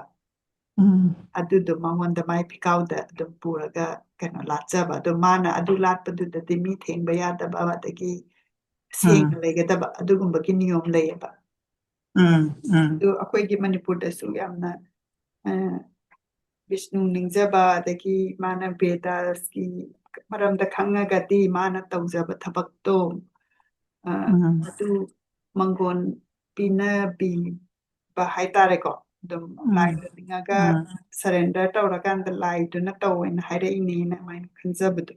ꯑꯗꯨꯅ ꯄꯥꯕꯨꯡ ꯇꯣꯝꯕꯤꯅꯁꯨ ꯃꯅꯤꯄꯨꯔꯒꯤꯗꯃꯛꯇꯗꯤ ꯀꯌꯥꯝ ꯇꯧꯕꯤꯔꯝꯃꯤ ꯇꯧꯔꯦ ꯍꯥꯏꯗꯤ ꯑꯩꯈꯣꯏ ꯃꯅꯤꯄꯨꯔꯒꯤ MP ꯑꯃ ꯑꯣꯏꯅ ꯗꯦꯜꯂꯤꯗ ꯃꯥꯅ ꯑꯍꯥꯟꯕ ꯃꯅꯤꯄꯨꯔꯁꯤ ꯃꯌꯥꯝꯅ ꯀꯩꯅꯣ ꯈꯪꯗꯗꯅ ꯇꯧꯕꯁꯦ ꯃꯥꯅ ꯈꯝꯕ ꯊꯣꯏꯕꯤꯒ ꯏꯈꯤꯕꯁꯤ ꯑꯩꯈꯣꯏ ꯃꯅꯤꯄꯨꯔꯒꯤ ꯀꯜꯆꯔꯁꯤ ꯌꯦꯡꯉꯣꯏꯅ ꯑꯗꯨꯅ ꯃꯥꯅ ꯏꯪꯂꯤꯁꯇ ꯃꯥꯅꯒ ꯏꯈꯤꯕ ꯀꯣ ꯃꯇꯝ ꯃꯇꯝꯗꯨꯒꯤ ꯗꯔꯀꯥꯔ ꯂꯩꯔꯛꯄꯁꯤꯡꯗꯣ ꯑꯗꯨ ꯉꯝꯃꯤꯕꯒꯤ ꯄꯋꯥꯔꯗꯣ ꯑꯗꯒꯤ ꯑꯩꯈꯣꯏꯅ ꯌꯨꯝ ꯁꯥꯕꯁꯦ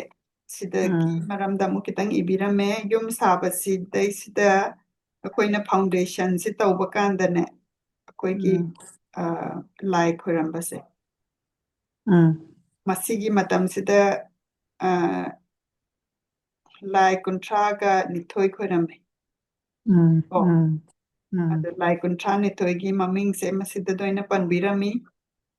ꯑꯗꯨꯒ ꯃꯁꯤ ꯃꯄꯥꯟꯗ ꯈꯣꯏꯔꯝꯒꯗꯕ ꯌꯨꯝꯗꯨꯒꯤ ꯃꯄꯥꯟꯗ ꯑꯗꯨꯒ ꯌꯨꯝꯒꯤ ꯃꯅꯨꯡꯗꯅ ꯂꯥꯏ 3 ꯈꯣꯏꯔꯝꯃꯦ ꯑꯗꯒꯤꯗꯤ ꯇꯦꯝꯄꯜ ꯑꯃ ꯌꯨꯝꯒꯤ ꯃꯃꯥꯡꯗ ꯁꯥꯒꯗꯕ ꯑꯗꯒꯤ ꯀꯣꯟꯊꯣꯡ ꯀꯣ ꯒꯦꯠ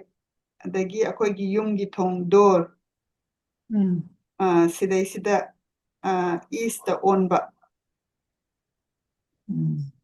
ꯑꯗꯒꯤ ꯅꯣꯔꯠꯇꯅꯅꯦ ꯑꯩꯈꯣꯏꯒꯤ ꯁ꯭ꯇꯣꯔ ꯍꯥꯎꯁ ꯑꯣꯏꯅ ꯊꯝꯕꯤꯒꯗꯕ ꯑꯗꯒꯤ ꯄꯨꯈ꯭ꯔꯤꯁꯤꯅ ꯋꯦꯁꯇ ꯑꯗꯒꯤ ꯃꯤ ꯂꯥꯛꯐꯝꯁꯤꯅ ꯁꯥꯎꯠꯇ ꯑꯗꯨꯃꯥꯏꯅ ꯇꯧꯗꯅ ꯃꯥꯒꯤ ꯀꯃꯥꯏꯅ ꯁꯥꯒꯗꯕꯅꯣ ꯀꯥꯏꯗꯨꯁꯨ ꯑꯗꯨꯃꯥꯏꯅ ꯇꯥꯛꯄꯤꯔꯝꯃꯦꯕ ꯑꯗꯒꯤ ꯑꯩꯈꯣꯏꯒꯤ ꯀꯩꯅꯣꯁꯦ ꯃꯌꯨꯡ ꯍꯥꯏꯒꯗ꯭ꯔꯥꯀꯣ ꯃꯌꯨꯡ ꯂꯦꯟꯠ ꯑꯦꯟ ꯕ꯭ꯔꯦꯗ ꯄ꯭ꯔꯣꯄꯔꯇꯤꯗꯨꯒꯤ ꯑꯗꯨꯒꯨꯝꯕꯒꯤꯁꯨ ꯑꯗꯨꯃꯥꯏꯅ ꯈꯔ ꯇꯥꯛꯄꯤꯔꯝꯃꯤ ꯑꯗꯒꯤ ꯌꯨꯝꯒꯤ ꯊꯣꯡꯁꯦ ꯁꯤꯁꯨ ꯀꯌꯥꯝ ꯁꯥꯡꯒꯅꯤ ꯀꯌꯥꯝ ꯋꯥꯡꯅꯤ ꯍꯥꯏꯕꯁꯤꯁꯨ ꯇꯥꯛꯄꯤꯔꯝꯃꯤ ꯑꯗꯒꯤ ꯌꯨꯝꯁꯤꯒꯤ ꯀꯩꯅꯣꯁꯦ ꯊꯣꯡꯁꯦ 9 ꯂꯩꯕ 9 ꯂꯩꯔꯒꯗꯤ ꯐꯩ ꯀꯥꯏꯅ ꯑꯗꯨꯃꯥꯏꯅ ꯏꯕꯤꯔꯝꯃꯤ ꯑꯗꯒꯤ ꯃꯁꯤꯗ ꯑꯃꯨꯛ ꯇꯦꯝꯄꯜꯒꯤ ꯃꯔꯝꯗ ꯈꯤꯇꯪ ꯑꯃꯨꯛ ꯏꯕꯤꯔꯝꯃꯤ ꯇꯦꯝꯄꯜꯁꯦ ꯑꯩꯈꯣꯏꯅ ꯃꯊꯛꯁꯤ ꯇꯦꯝꯄꯜ ꯍꯥꯏꯔꯗꯤ ꯈꯤꯇꯪ ꯋꯥꯡꯈꯠꯇ꯭ꯔ ꯏꯃꯥ ꯋꯥꯡꯈꯠꯄꯒꯤ ꯁ꯭ꯄꯥꯏꯌꯔꯁꯦ 1 ꯂꯩꯕ ꯌꯥꯏ 3 ꯂꯩꯕ ꯌꯥꯏ ꯅꯠꯇ꯭ꯔ 5 ꯀꯣ ꯑꯗꯒꯤ ꯇꯦꯝꯄꯜꯁꯦ 5 ꯊꯣꯛꯅ ꯑꯃꯨꯛ ꯈꯥꯏꯗꯣꯛꯏ ꯑꯗꯒꯤ ꯃꯥꯒꯤ ꯁꯦꯞ ꯂꯩ ꯀꯣ ꯁ꯭ꯀ꯭ꯋꯦꯔ ꯑꯣꯏꯕ ꯌꯥꯏ ꯔꯦꯛꯇꯦꯡꯒꯨꯂꯔ ꯑꯣꯏꯕ ꯌꯥꯏ ꯁꯔꯀꯨꯂꯔ ꯑꯣꯏꯕ ꯌꯥꯏ ꯑꯣꯚꯦꯜ ꯑꯣꯏꯕ ꯌꯥꯏ ꯑꯣꯛꯇꯥꯒꯣꯅꯦꯜ ꯑꯣꯏꯕ ꯌꯥꯏ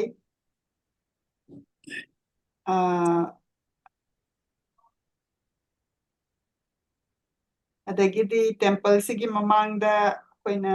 ꯀꯠꯄꯒꯤ ꯑꯩꯈꯣꯏꯒꯤ ꯀꯩꯅꯣ ꯃꯐꯝ ꯀꯣ ꯑꯗꯒꯤ ꯃꯗꯨꯗ ꯁꯦꯕꯥ ꯇꯧꯔꯤꯕ ꯄꯨꯖꯥꯔꯤ ꯇꯦꯝꯄꯜꯒꯤ ꯄ꯭ꯔꯤꯁꯁꯤꯡꯁꯦ ꯁꯤꯅ ꯑꯃꯨꯛ ꯈꯤꯇꯪ ꯇꯦꯝꯄꯜꯗꯒꯤ ꯂꯥꯞꯊꯣꯛꯅ ꯂꯩꯒꯗꯕ ꯑꯗꯒꯤ ꯇꯦꯝꯄꯜꯁꯤꯒꯤ ꯃꯅꯥꯛꯇ ꯍꯩ ꯂꯩ ꯏꯁꯤꯡ ꯑꯗꯒꯤ ꯌꯦꯠꯂꯒ ꯀ꯭ꯔꯤꯄꯔ ꯁꯤꯒꯨꯝꯕ ꯊꯥꯕꯁꯦ ꯁꯤꯃ ꯐꯩ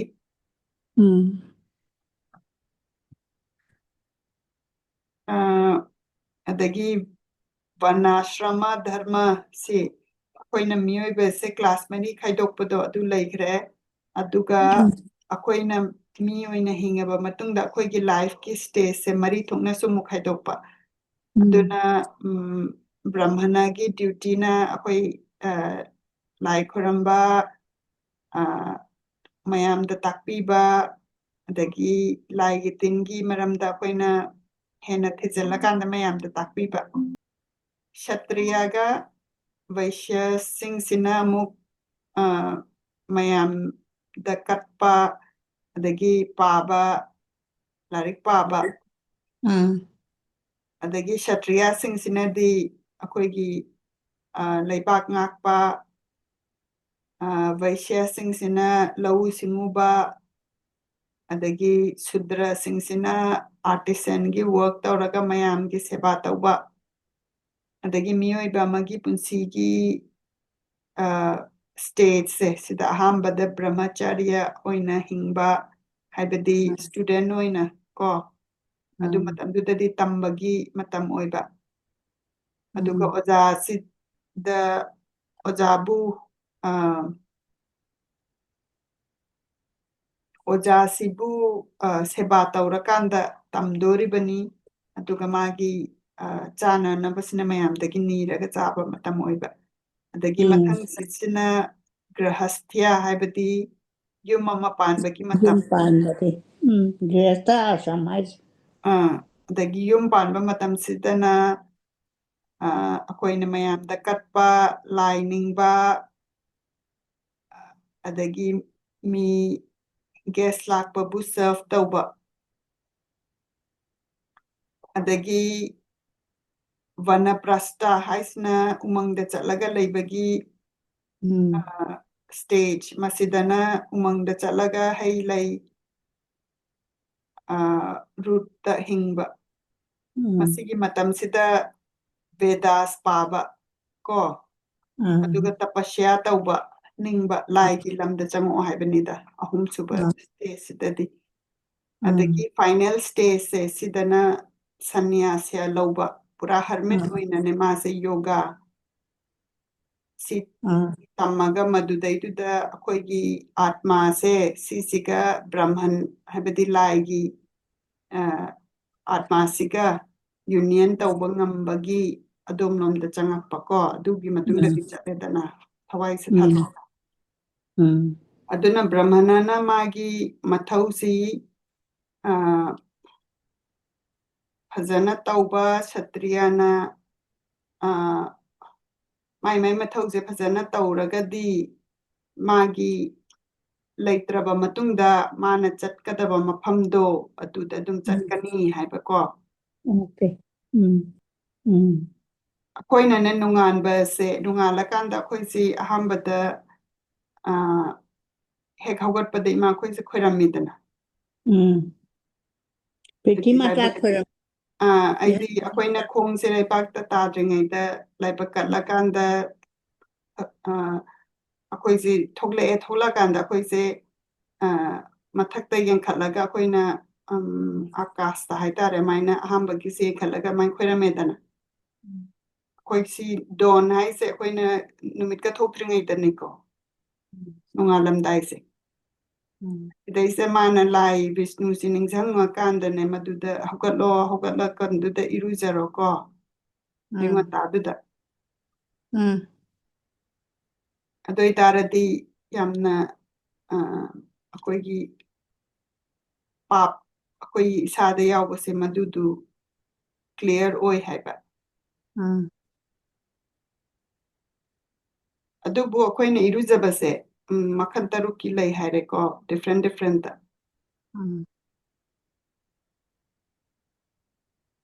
ꯑꯗꯒꯤ ꯏꯔꯨꯖꯕꯁꯤ ꯗꯤꯐ꯭ꯔꯦꯟ ꯑꯣꯏ ꯍꯥꯏꯁꯦ ꯃꯁꯤꯗꯩꯁꯤꯗ ꯑꯩꯈꯣꯏꯅ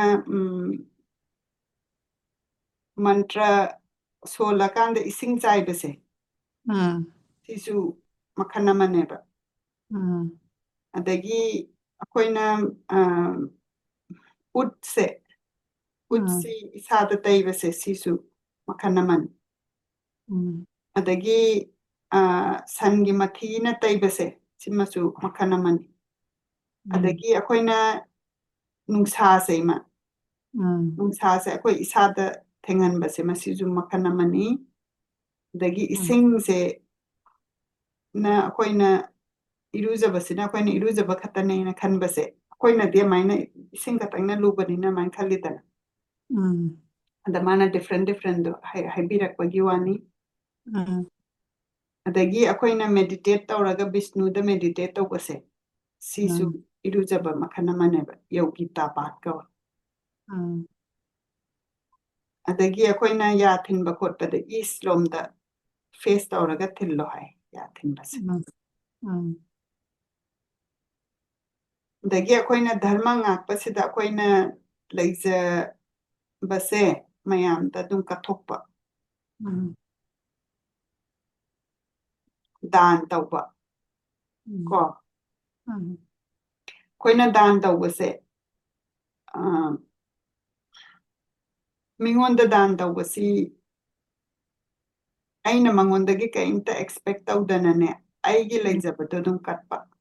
adu da neba adu akoina aina kanoma katlise mana kanom pirakna baina katladi adu kai mahi leitre adagidi akoina katpa khotpasi fattaba thoktanaba aina katpase sigumbasi su lei naimi tika dana kawe adagi macha masu phangnanaba katpasu lei adagi joy oinaba adagi hena ina khunaba adagi lai na penanabagidamagta katchaba adagi katpasidaisida akoina sugar cane se kai chu katpa khoi kala ina thaina yamna chu se ko jikta bu kya phangbo udabaki kya toide aidi aina thaba chudo oh chu yam thaidana thai adaida angauba ngangba ni mak thai mana adaiduda aina nomamdi yam sangba chu ama yaubado kainoda gobindadane chuse kangse chingaga kangna takhatlagane isoyonayna ma mahi yam chawe na mayamse yam chanaba gobindasida thainagi ahanjingsidi gita partha duga moi artha ka che loinaba khangna chatpasu adum yaudaba nateba adaiduda gobindagi aina khangjabadi kai mong nate hari uthan numita hari uthan hari se kaino kang loirakanda hari se chepkhreba ko hari chepkhiba matamsida luhongbase hujikan po hong na baiwani luhongna deba Sri Hari sinamit ushalingai matamda mana bor pira roidana kanta udramnina aduna hari se hogalakanda kanoda panji konokta yengaga luhongbagi numitha lobase hujikanda iyada yabam tawreba marak amada akoina yaradi yek anishu heta longnahanba adugi manungi wahanto kaino haibadudi khanghandaba adu chelaga ko ye kaina pakchendaga chelhanba adugumba se yam taweba akhoi manipur se akhoina heta ngamabadawna laiga se aina kaya pamdaba do mana hairammi se atham leitoini haraga akhoi se adum follow tawnabo honai hari uthan tawre rong kai hongba yare hai adaida hari uthan tawbada nupigi mapong numit nupai mapong numit luhongba kanamta piramoi adagi akhang ahei saba kangbu singsina su yaramoyeba magi chauraba dose khangeba aduna hari uthan hari sina uthane di hogatpado ado hari hogatlagadi luhong kai hongbase sum yare haina adumaina adum chatleba akhoi kaino sida halon singsina chanarambagi machase yamna principal du yam ngai habanida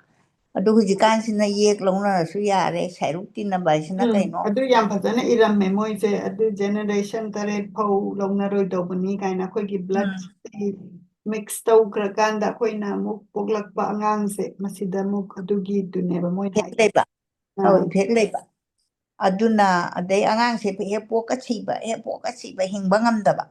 ada angangdo makrang segar langadi mathangda on adugumba yamna kai haini yamna kijaba watsinane heta phanba khoise adumainga tawba yam matam lei aduna hujik ahambaisida mo hanjalaga nupimchan pamcha sengka si sum tahanba ai yumnak ani sagai ani longnaba yade haisi kaino moina pokpa machado soinairani ko disfigure oiba yaurakani soinaiba yaurakani para phadaba yaurakani sigumbasi yaurakani na tawhalamdabaneba ꯑꯗꯨꯅ ꯍꯧꯖꯤꯛ ꯃꯔꯛꯀꯤ ꯃꯤ ꯈꯔꯅ ꯍꯦꯛꯇ ꯌꯥꯍꯜꯂꯦꯕ ꯀꯩꯗꯧꯋꯦꯒꯦ ꯆꯦꯜꯂ ꯀꯣꯛꯄꯅꯤ ꯀꯥꯏꯅ ꯆꯦꯜꯍꯜꯂꯣ ꯀꯥꯏꯅ ꯑꯗꯨꯒꯨꯝꯕ ꯌꯥꯝ ꯇꯧꯈ꯭ꯔꯦꯕ ꯑꯩꯈꯣꯏꯒꯤꯁꯦ ꯑꯗꯨꯅ ꯐꯠꯇꯕ ꯐꯣꯟꯁꯦ ꯁꯨꯝ ꯂꯩꯔꯝꯕꯅꯦ ꯍꯥꯏꯕꯩ ꯋꯥꯅꯤꯗ ꯍꯥꯟꯅꯒꯤꯗꯨ ꯑꯗꯨꯗꯤ ꯌꯥꯗꯦꯌꯦꯅ ꯅꯨꯄꯥꯁꯨ ꯍꯟ ꯅꯨꯄꯤꯁꯨ ꯍꯟ ꯃꯃꯥ ꯃꯄꯥꯁꯨ ꯂꯣꯏꯅꯃꯛ ꯐꯣꯂꯣ ꯑꯞ ꯇꯧꯔꯝꯃꯒꯗꯤ ꯀꯩꯁꯨ ꯊꯣꯏꯅ ꯇꯧꯔꯣꯏꯗꯕꯅꯦꯕ ꯑꯗꯨꯅꯤ ꯇꯧꯔꯤꯁꯦ ꯑꯗꯨꯅ ꯑꯩꯈꯣꯏꯒꯤꯁꯤ ꯏꯃꯥ ꯀꯩꯅꯣ ꯑꯩꯁꯤ ꯑꯣꯐꯤꯁꯀꯤ ꯃꯇꯝ ꯑꯣꯏꯁꯜꯂꯛꯑꯦ ꯐꯔꯦ ꯑꯗꯨꯅ ꯁꯤꯒꯤꯁꯤꯗ ꯑꯅꯤꯈꯛꯇꯪ ꯄꯣꯏꯟ ꯑꯅꯤꯈꯛꯇꯪ ꯏꯔꯤ ꯃꯥꯅ ꯉꯁꯥꯏ ꯍꯥꯏꯔꯤꯗꯣ ꯆꯨ ꯀꯠꯄ ꯑꯗꯒꯤ ꯑꯩꯈꯣꯏꯅ ꯆꯦꯡ ꯀꯠꯄꯁꯦ ꯑꯗꯨꯝ ꯑꯩꯈꯣꯏ ꯀꯠꯂꯤꯗꯅꯀꯣ ꯆꯦꯡꯁꯦ ꯑꯩꯈꯣꯏ ꯑꯗꯨꯝ ꯂꯥꯏꯒꯤꯗ ꯆꯦꯡꯒ ꯑꯩꯈꯣꯏꯅ ꯆꯥꯅꯅꯕ ꯈꯣꯠꯅꯅꯕꯁꯦ ꯑꯗꯨꯝ ꯀꯔꯤꯌꯦꯕ ꯑꯩꯈꯣꯏꯅ ꯂꯥꯏꯅꯤꯡꯊꯧꯗ ꯀꯠꯄꯁꯦ ꯂꯥꯏꯅꯤꯡꯊꯧꯗꯗꯤ ꯀꯩꯅꯣ ꯑꯊꯣꯡꯕꯗꯤ ꯀꯠꯅꯗꯦꯀꯣ ꯑꯗꯨꯅ ꯊꯣꯡꯕ ꯀꯠꯇꯦꯅ ꯑꯗꯨ ꯑꯗꯨꯝ ꯀꯠꯄꯁꯦ ꯑꯩꯈꯣꯏ ꯑꯗꯨꯝ ꯌꯥꯎꯔꯛꯑꯦ ꯍꯥꯏꯕꯅꯤꯗ ꯑꯗꯨꯅ ꯑꯁꯤꯗꯩꯁꯦ ꯑꯩꯈꯣꯏꯅ ꯀꯦꯇꯜ ꯀꯠꯄꯁꯦ ꯏꯃꯥꯅꯁꯨ ꯌꯥꯝ ꯀꯠꯈ꯭ꯔꯦꯗꯅ ꯁꯟꯁꯦ ꯁꯟ ꯀꯠꯄꯁꯤꯁꯨ ꯌꯥꯝ ꯐꯩ ꯍꯥꯏꯕ ꯑꯗꯒꯤ ꯂꯝ ꯀꯠꯄꯁꯦ ꯂꯝ ꯀꯠꯄꯁꯤꯁꯨ ꯌꯥꯝ ꯐꯩ ꯍꯥꯏꯕꯀꯣ ꯂꯩꯖꯔꯒꯗꯤ ꯑꯗꯨꯅ ꯃꯁꯤꯒꯤ ꯃꯌꯥꯝꯁꯤ ꯀꯠꯂꯒꯗꯤ ꯂꯥꯏꯒꯤ ꯈꯨꯌꯥꯗ ꯂꯩꯕ ꯐꯪꯉꯤ ꯑꯗꯨꯒ ꯑꯩꯈꯣꯏꯅꯅꯦ ꯃꯤꯉꯣꯟꯗ ꯄꯤꯕꯁꯦ ꯃꯌꯥꯝ ꯄꯤꯅꯤꯡꯗꯅꯅꯦ ꯑꯗꯨꯝ ꯈꯣꯝꯖꯤꯜꯂ ꯑꯗꯨꯝ ꯂꯩꯕꯁꯦ